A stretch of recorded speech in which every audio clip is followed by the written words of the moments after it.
Next. So there you go, there's your batch number, look, 12522700002. It expires on a very specific 27th of the 5th of this year, but we've also got a job reference number, which is an interesting development, OR25004. But yeah, so if you open this on the 28th of the 5th of this year, it just immediately turns to dust and just gas comes out and there's nothing left in the jar anymore. It's unfortunate, isn't it? So let's open T27 Pink Lilac. Let's get straight into it and see if I get any smell coming off this. And that's definitely a very solid seal. Let's see if we get any noise coming out of it. No little popping noise. It looks like the inside of the tub is absolutely covered in crap.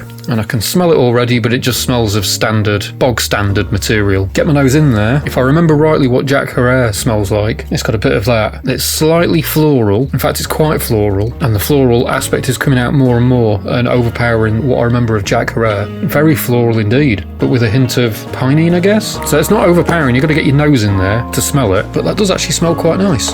Let's have a quick look with my naked eye. It's very dry, but it's sparkling inside. And although it's very dry, it's very, very solid. And it's not just crumbling to dust, which is a good sign. The smell is quite vague though. It's definitely there. There's definitely a smell there, but it's not overpowering. So in that regards, it's better than, say, the Roxton Air or something like that. It does actually have some scent. And yeah, it's very, very floral. It's kind of intriguing. Yeah, let's do some reading from the interwebs and see what they've got to say about this. I'll look under it with... Let's have a look under the scope.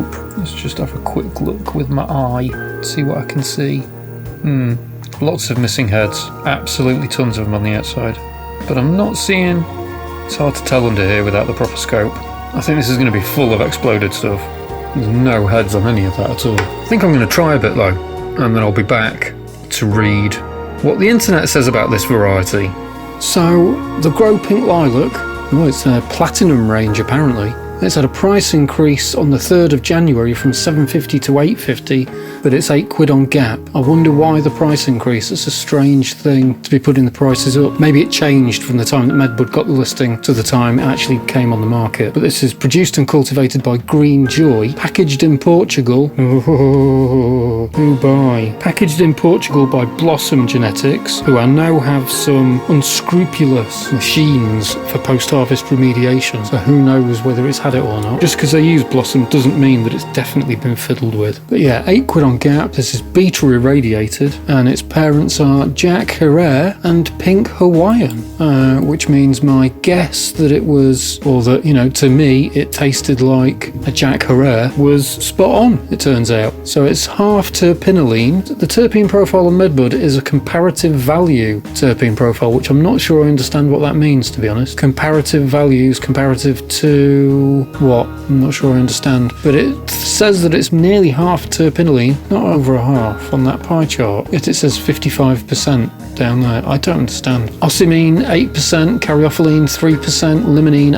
8%, myrcene 16%, beta pinene and alpha pinene 5% and 3% thereabouts respectively. But by far its most dominant terpene is terpinolene, a whopping amount, and then myrcene is the next largest, which is strange that it's only, around 8% pinenes, and it's very, very piney to me, but it does have a strong floral content as well, which I guess is coming from the terpinolene. So Jack Herer is a sativa hybrid, sativa dominant hybrid with CBG of 1%, and it's a cross of Northern Lights No. 5 and Shiva Skunk. It's got a lot of different phenotypes with unique features and effects. A phenotype being the differences that you get between seeds from the same plant. They can have similar characteristics, or they can vary quite a lot, and each variation, each different plant is a different phenotype. Jack Herer's effects include feeling energetic, creative and uplifted. However, consumers typically describe this 55% sativa hybrid as blissful, clear-headed and creative. Rated in the Netherlands in the mid-90s. Since then, this spicy pine-scented strain has taken home numerous awards for its quality and potency.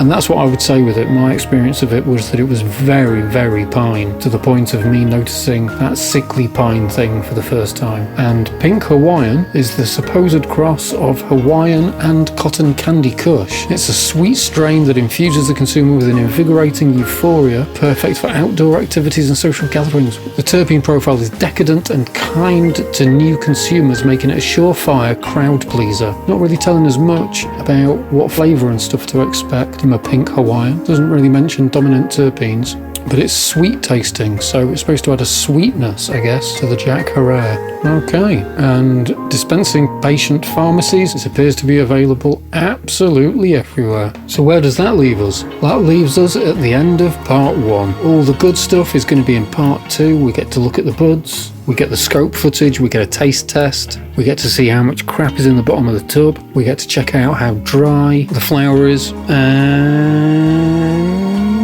yeah, if that's the kind of stuff you're interested in, you may as well hang around for when part 2 happens. It will be labelled as a full review, and this will be labelled as a first look, and we get to see completely what's what. Thanks for watching. If this has been useful in any way, press like and subscribe and share the video any way you can. Otherwise, yeah, join me in part 2 and we'll take a look at this and see what it's like. Thanks, stay medicated, bye!